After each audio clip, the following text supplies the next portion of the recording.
Jon and Kate Plus 8's Jon Gosselin. The 10-year gag order finally lifted. Do you believe Kate is an unfit mother? Now, he's ready to reveal all. She has a narcissistic personality disorder. I have PTSD. There's a lot of stuff that happened, abuse-wise, mental, and physical. They offer me 7 figures to stay married. I can't be bought. Plus, he turned in the Unabomber, who happened to be his brother. Coming up next.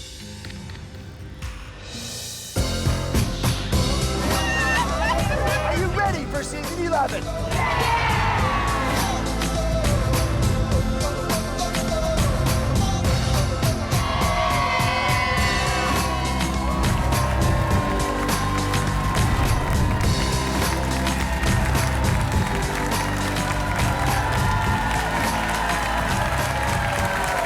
the wake of reality show fame, Jon Gosselin has spent over a decade fighting a very public divorce and custody battle for his 8 children. Allegations of cheating, abandonment, abuse, and manipulation spread in the headlines. But Jon couldn't legally respond. Now the 10-year gag order has been lifted, and Jon is here to set the record straight, telling his truth like you've never heard it before. Jon Gosselin, first famous as the father on Jon and Kate Plus 8, America's beloved reality TV show about a couple and their 8 kids. And then infamous after the couple divorced. It was nasty. Kate accused Jon of cheating and dealing drugs, while Jon accused Kate of torturing their kids. Jon also made headlines for partying, even stripping at nightclubs, and womanizing. But now, Jon has a serious girlfriend. And although he's estranged from most of his children, 2 of the sextuplets live with him. In a recent Instagram post, Jon said he loves his life. But with a gag order related to litigation with the network that ran his show finally lifted, will he spill any grudges against Kate? Speaking out for the first time on our show, please welcome Jon Gosselin.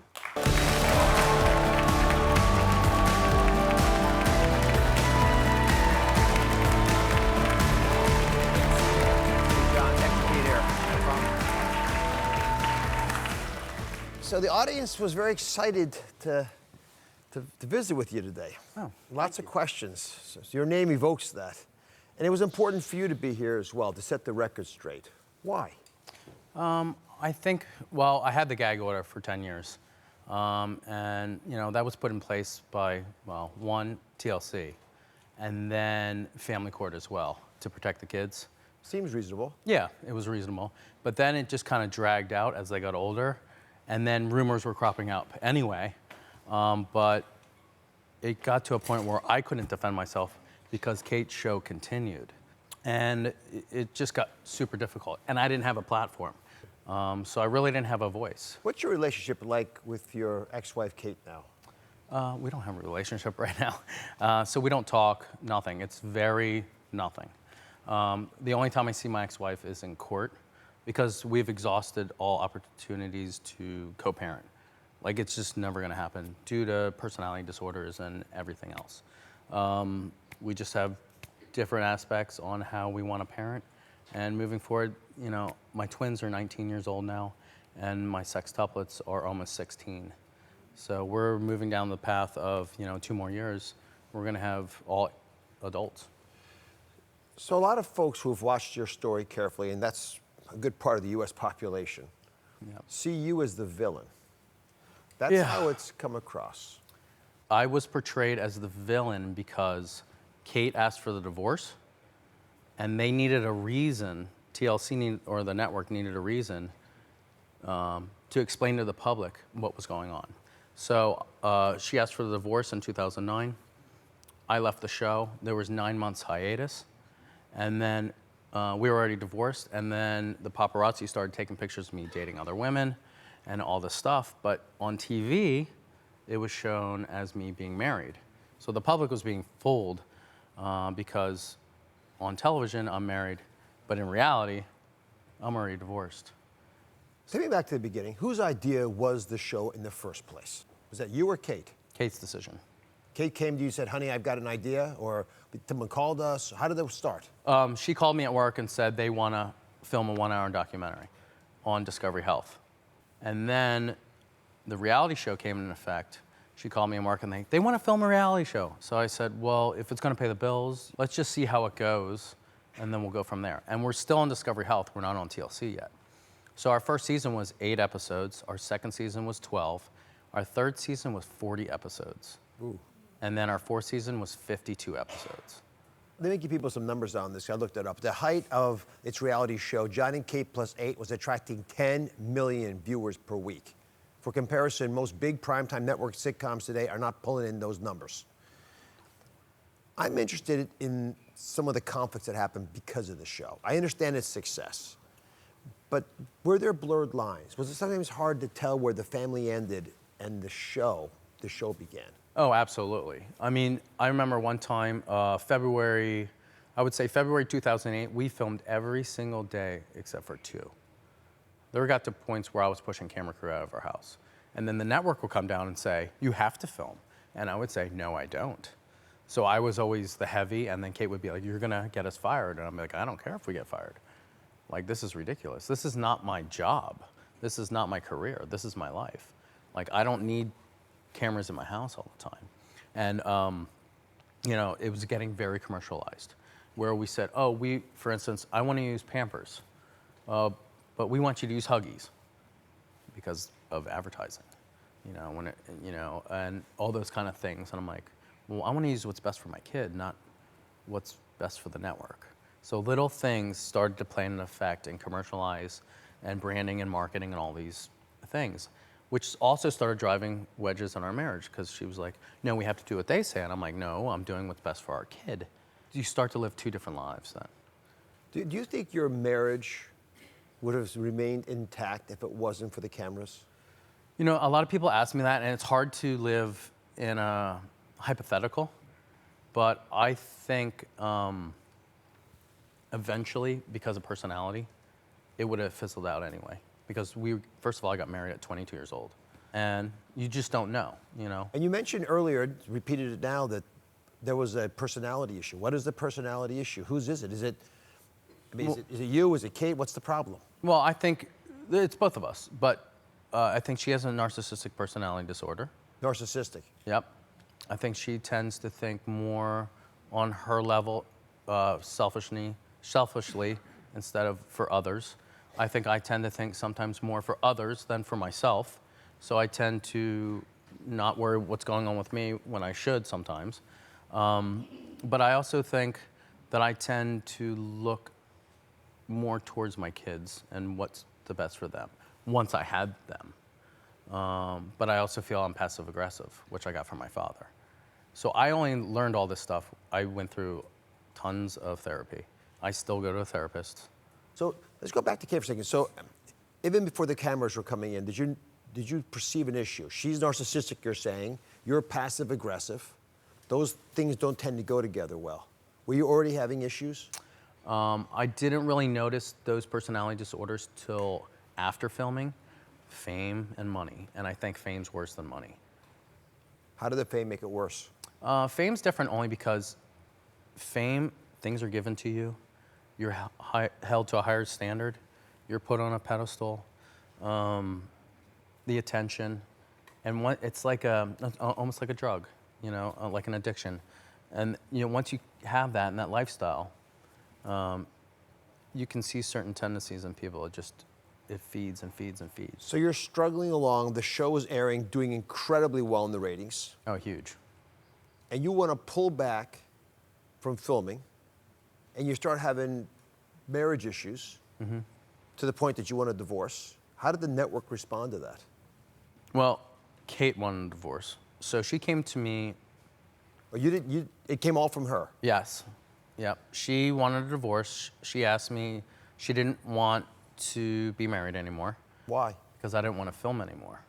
I wasn't part of the business model anymore. She was going to divorce you because of the filming? That's correct. Not because of your passive aggression or not helping with the kids or... No, I stayed home. She was on speaking tours. So she was traveling with her bodyguard. She was going on speaking tours. I was home with the nanny and watching the kids and doing all the kid stuff. Did she think you were having an affair? Not with the nanny at that point. We had the same nanny for 3 years.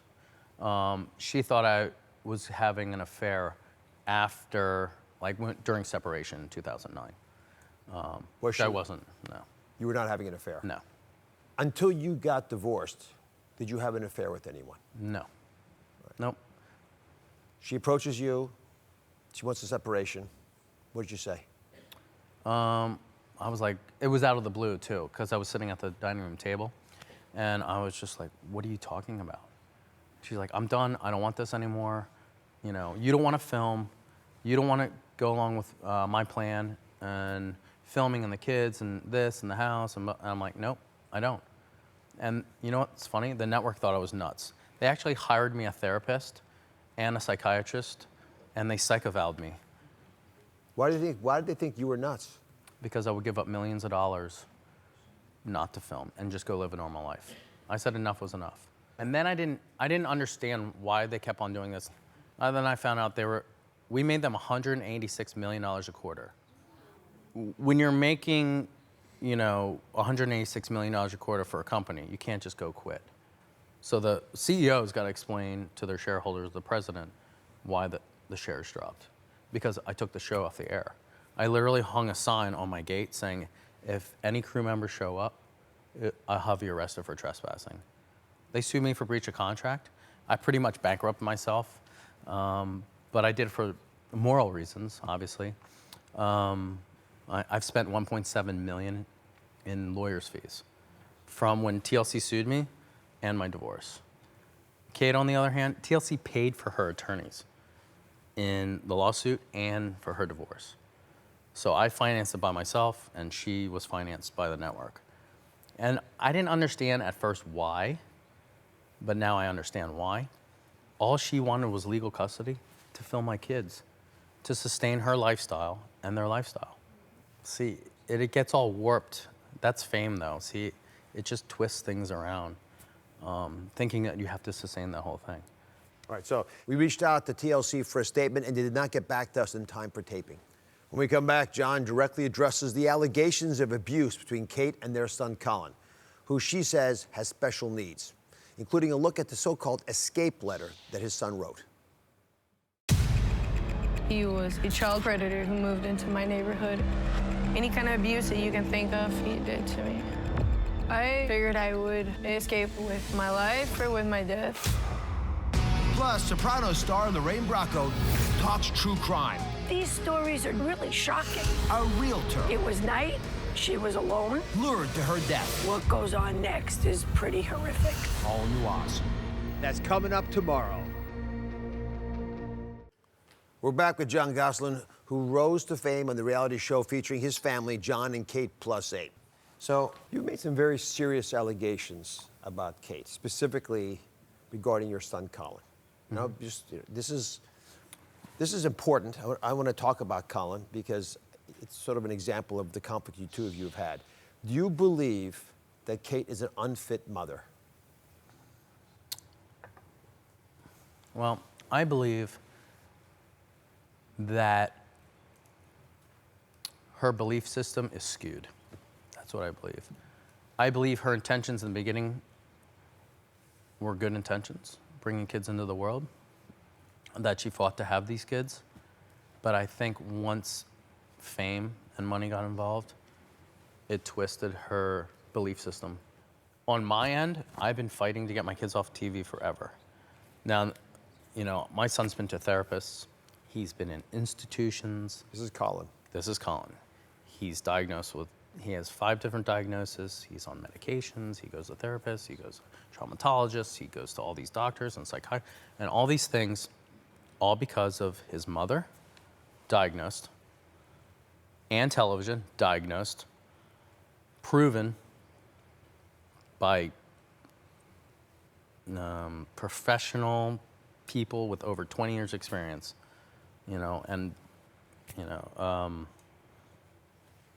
I mean, how can I argue that?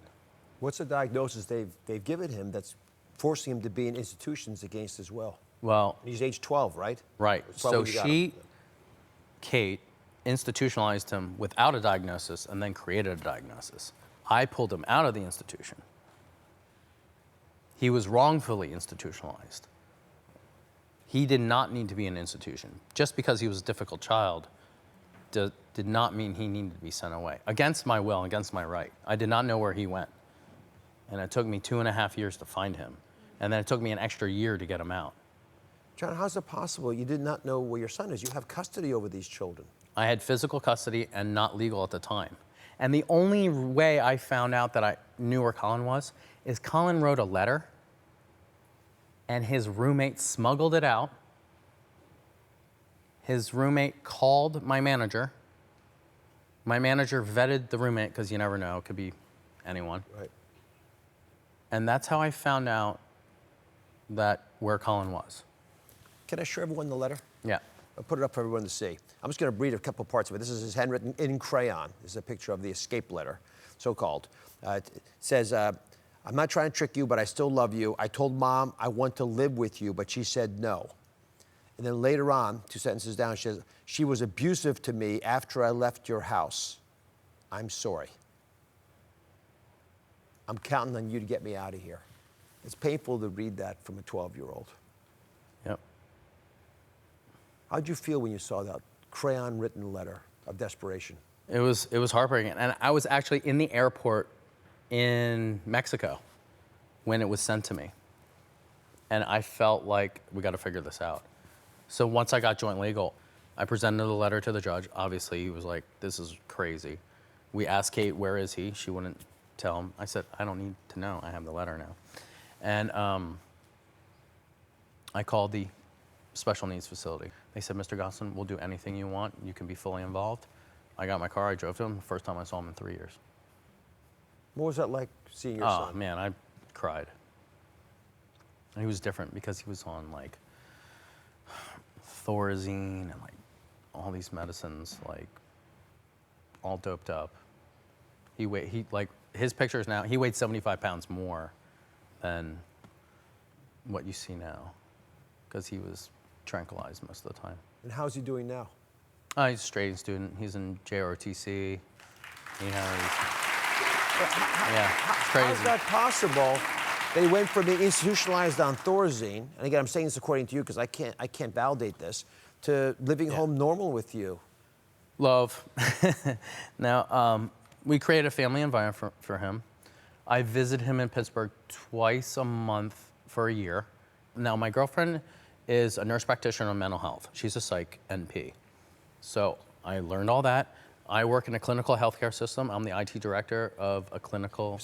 So I had to learn all this stuff. But with love? Oh, yeah. Like love, that's it. And just caring about a human that I haven't, like I had to have reconnection therapy because I don't know anything about him. So I had to learn all this stuff. All right, so we reached out to a representative for Kate for comment, and they did not get back to us in time for taping. We'll be right back. We're whipping up the ultimate Oz-approved Thanksgiving feast. The secret to cooking this bird in under an hour. From main course, sides, to dessert. How do you make a good homemade pie crust? It's easy. That's coming up on Wednesday. We're back with Jon Gosselin. He's speaking out like you have never heard before with his side of the story. So, Jon, was this all worth it? I mean, I listened to the story. I mean, it tells like this in the Bible of people who go up and down, and I mean, you're in a place where you're comfortable making a lot of money. You weren't happy with the filming. The family is still destroyed, despite your effort to protect it by not filming. Well, you're a father. This is your legacy. You do anything for your kid. I don't have anything else. I have my kids and what I know to teach them, and that's about it. But just even on that, you have 2 of the kids with you, right? The other 6 you're estranged from. Well, every year I get a new kid, so I'm always hopeful. And now our custody agreement is between the children, and now we have a guardian ad litem who intermediates everything. Why would Kate want there to be a rift between you and the kids, or even between the kids? Because she wants to be right. Everything she says, she wants to be right. So if she lies, she wants them to believe her lies. It's narcissistic personality disorder. Someone said to me a long time ago, you marry your mother, the girls marry their father. So I'm hoping, it's so hard, you know, like I don't want my boys to marry a narcissistic person and be bossed around and be just pushed down and stuff like that, you know. I want, you know, to have a relationship with my other boys, Joel and Aiden. Did you feel pushed around? Oh, now that I look at yes, absolutely. Absolutely. That person before, and Jon and Kate Plus 8, to now, I'm like who I was before I met Kate. And then I kind of fell into a role. What did you love the most about her when you first met? Goal-oriented. Someone that knew what she wanted. I think that she's task-oriented and stuff like that. So why rule out the possibility of co-parenting with Kate?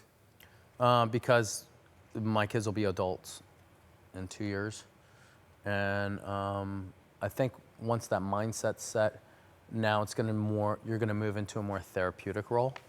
We all go to family therapy because I have to reparent my kids because there's a lot of stuff that happened, abuse-wise, mental and physical.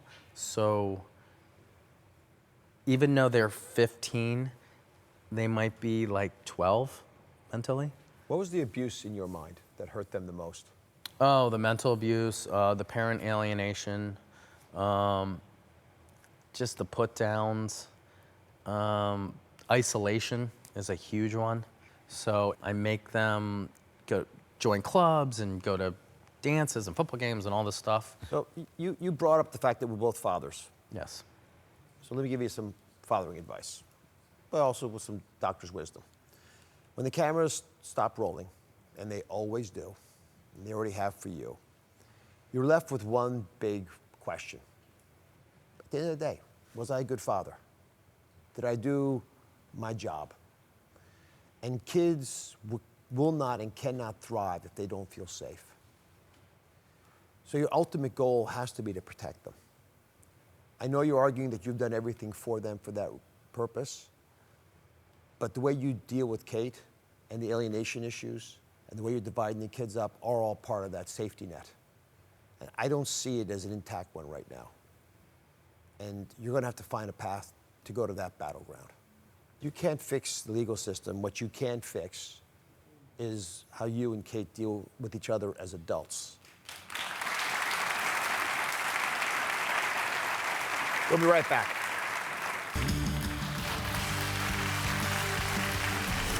Up next, Ted Kaczynski, better known as the Unabomber, spawned one of the longest running and most expensive manhunts in U.S. history, with a 17-year reign of terror. Today, I'm sitting down exclusively with the one man who was the key to the Unabomber's undoing, his own brother, David Kaczynski. On today's True Crime, we're asking, what was it that made the Unabomber tick? Ted Kaczynski's rampage spawned one of the longest running and most expensive manhunts in U.S. history, with a 17-year reign of terror. For nearly 2 decades, he managed to outsmart and outrun the law, all while creating makeshift bombs that erupted from mail packages left at homes and offices, universities, even on planes. Kaczynski's bombing campaign terrorized the country and left many people severely disfigured, with cuts, burns, loss of sight, missing fingers. But these men would ultimately lose their lives. Who were his targets and why? Today we're exclusively talking with the one man who was the key to the Unabomber's undoing. David Kaczynski is here, speaking out on what it took to turn in his own brother. Take a look. Theodore Ted Kaczynski was born and raised in Illinois. He graduated high school at 15 and received a bachelor's degree at age 20. He earned his master's and doctoral degrees in mathematics from the University of Michigan. He became the youngest assistant professor of mathematics at University of California, Berkeley. He resigned in June of 1969. In 1971, Ted moved to a remote cabin outside Lincoln, Montana. He lived with little money and no electricity or running water. Between 1978 and 1985, Ted mailed or delivered 16 bombs which killed 3 men and injured 23 people. Before it was known that Ted Kaczynski was behind the bombings, the FBI used the acronym Unabomber, University and Airline Bomber, to refer to the case. The media dubbed him the Unabomber. The FBI built a task force of over 150 full-time personnel, and a $1 million reward was offered for information. Ted mailed his 35,000-word manifesto entitled Industrial Society and Its Future to the New York Times and the Washington Post, with demands that if it was not published, he would send a bomb to an unspecified location. The papers agreed to publish it on September 19, 1995. David Kaczynski, Ted's younger brother, read the manifesto and pointed the FBI to his brother. FBI agents arrested Ted at his cabin on April 3, 1996. They found bomb pieces, 1 live bomb, and 40,000 journal pages. In April 1996, a federal grand jury indicted Ted Kaczynski on 10 counts of illegally transporting, mailing, and using bombs, and 3 counts of murder. In a 1998 plea deal, Ted pled guilty to all charges to avoid the death penalty. He is serving 8 life sentences without the possibility of parole in Florence, Colorado. Joining me in an exclusive interview is David Kaczynski, the Unabomber's younger brother. I thank you for being here and for being brave all those years back, but I do want to get into how this all came about. Sure. It's been 23 years. 23 years since you had to make that big decision. What has it been like being the Unabomber's younger brother? Well, in the beginning, there was this tremendous ethical dilemma that we faced. Any decision we make could lead to somebody's death. If we do nothing, and it is my brother and some other person is killed, we'd have to go through the rest of our lives with the blood of an innocent person on our hands, knowing we could have saved their life. Before you go on with that part, I'm actually sort of curious. What was he like as a child? What was it like having an older brother like Ted Kaczynski? Yeah, he was 7.5 years older, and I really looked up to him because all the kids in our school called him a brain, and he was very smart. At one point, they tested his IQ, and it was 165, well into the genius level of IQ. But he was also kind to me. Despite all that, your mother told you, when you were both still young men, that you needed to look out for your older brother. Why would she say that? What was her concern about Ted? It actually began with a question from me. I think I was maybe 8 or 9 years old, and I remember going to Mom one day and saying, "Mom, what's wrong with Teddy? Teddy doesn't seem to have many friends. Why is that?" She said, "Teddy has a fear of abandonment. Whatever you do in this life, David, don't ever abandon your brother, because that's what he fears the most." And of course, I'm saying, "Well, Mom, I love Teddy. Of course I'd never abandon him." Oh, my goodness.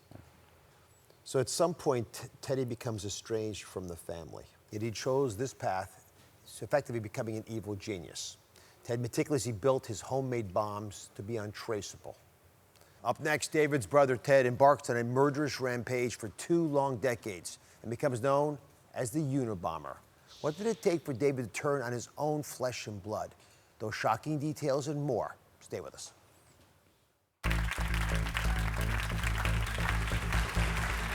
We're back sitting down in an exclusive daytime interview with David Kaczynski, the younger brother of the Unabomber, Ted Kaczynski.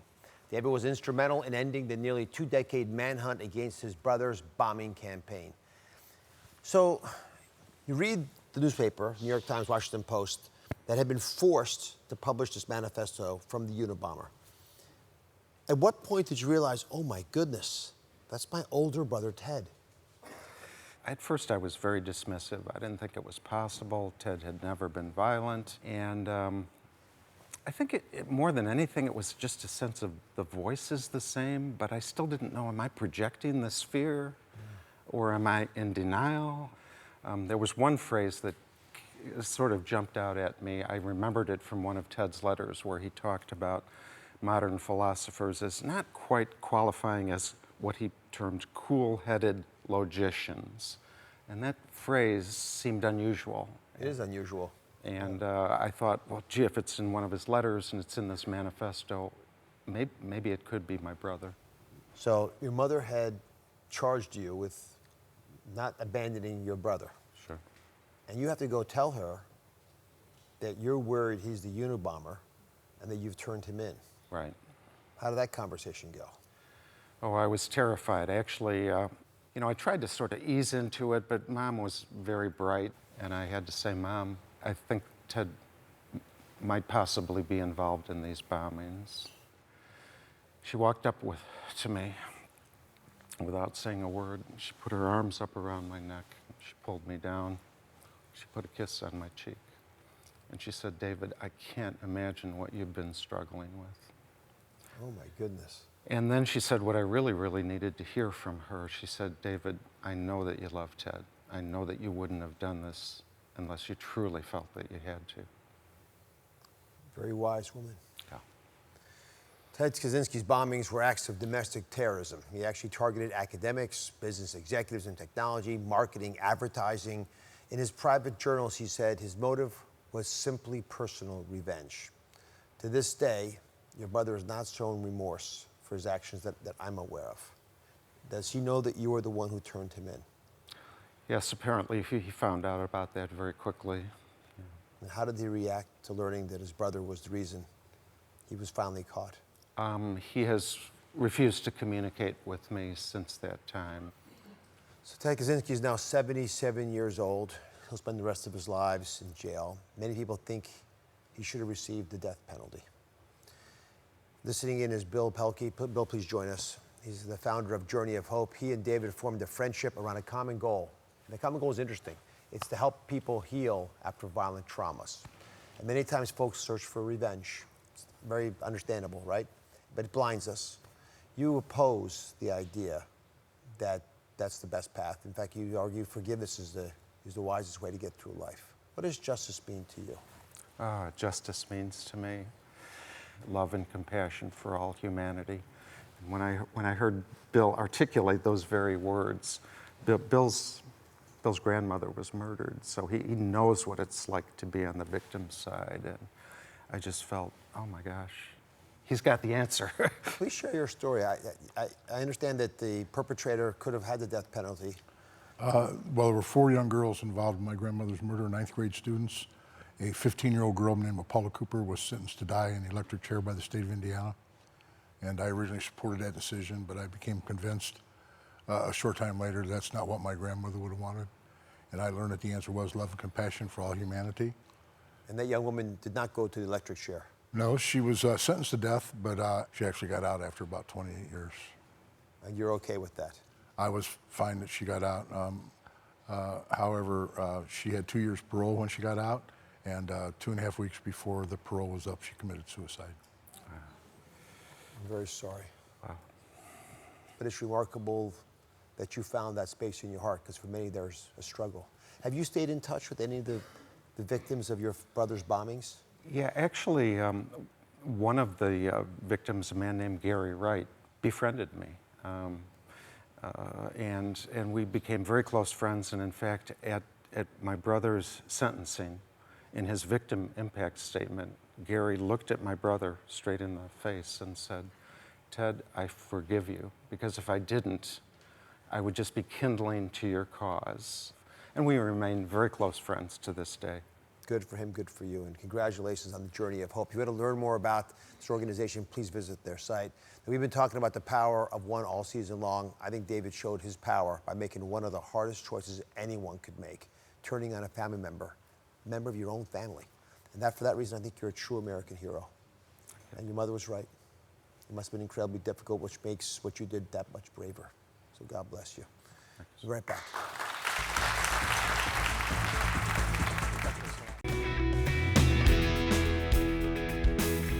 Today, a big investigation is something that science has yet to explain.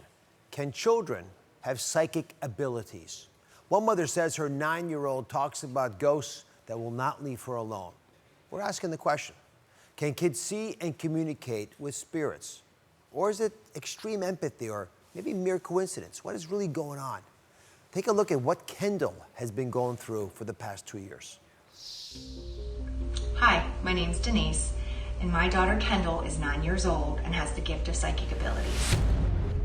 My husband and I adopted Kendall and her brother Tyler when Kendall was 4.5, but at 7 years old, her whole life changed. This is where I saw my first spirit. I called them the gray people because they were in black and white. One night she came to me and she said she saw these people and they were gray and they were staring at her and they had a bonnet. The girl had a bonnet and like a sort of apron, and the boy had like an overall. And they were dirty clothes and no shoes. Yeah, no shoes. One night she would not use her bathroom, so she came across the hall to use mine. And as soon as I spoke, the lights in the bathroom started to flicker and flicker. The cable box started to go off like a disco ball. She jumped in my bed. She slept with us every night for a very long time. Every night when I say my prayers, please don't bother me. I had no idea what to do. There's no number to call to get help. You messed around with me too much tonight. Leave me alone. Kendall is backstage with her mom. They asked us to put them in touch with counselor and medium Anna Raimondi, who's joining me as well. So, you believe that all children are born with psychic abilities? Absolutely. They're so close to the spirit realm since they're new on this earth, and they're innocent. So they're not judging what's coming through. They're just accepting it and kind of letting it flow through them. Now, you met with Kendall backstage. What is going on in her life? What's going on with her? She definitely has something going on. She's able to see and feel. She's kind of developing it. Like, I feel like she's in development. It will probably go a lot further with her because I think she wants that to happen. I'd like to meet Kendall and her mom. Denise, come on out if you're okay. Welcome to the show. Thanks for being here. Denise, tell us about the first time that Kendall mentioned seeing spirits to you. She was sitting on the sofa with the covers up to her neck, and the fear in her eyes would have put you through the roof. And then your child's telling you that she's sleeping with a crucifix because she sees things that you can't see. Oh my goodness. So Kendall, you drew some pictures here that you brought to show us. Can you explain what these pictures are and maybe speak to some of the things your mom is saying? Well, who's that? The first one, I call them the gray people. And the gray people? The gray people. And I was in my mom's bed looking out the window, and I saw them. Well, they were outside. Were they scary or? They just stared at me. They just stared? They just stared. Oh my goodness. And you have other spirits here as well. This one looks a little eerier. Is that sort of a skeleton? Yeah, it's a skeleton. And this last image, which is scary to me. This is the scariest.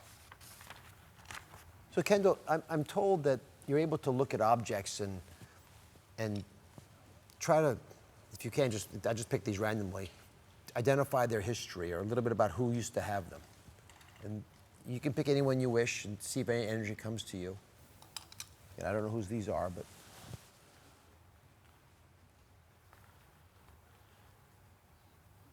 It's an older wallet.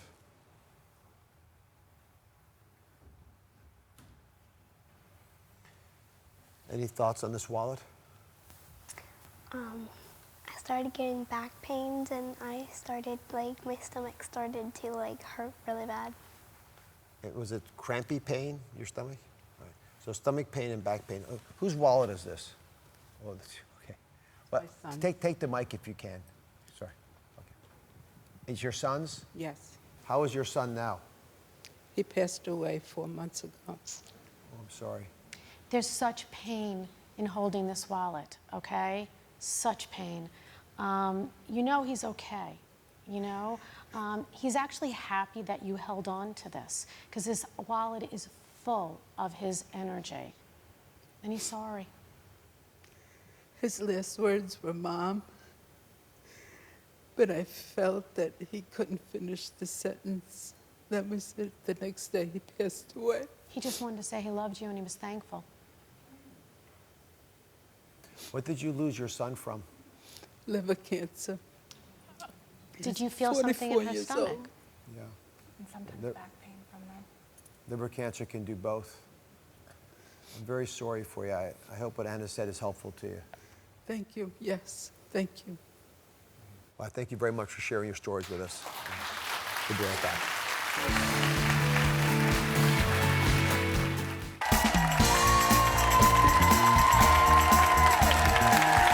We're back. When David met Cerise, they were just 3 years old. By 9, they were holding hands. By 15, they were dating. And now, in his senior year of high school, David wanted to find a romantic way to ask his girlfriend to homecoming. Their homecoming proposal video has been viewed by thousands of people and has really made an impact. David and Cerise's lifelong friendship blossomed into high school sweethearts, holding hands, going on dates, and talking on the phone for hours. Cerise has always been the one David takes to special events. This year, when asking Cerise to homecoming, David wanted to make it memorable. While Cerise was cheerleading at a game, David showed up arms full of sunflowers and balloons. And he even got down on one knee.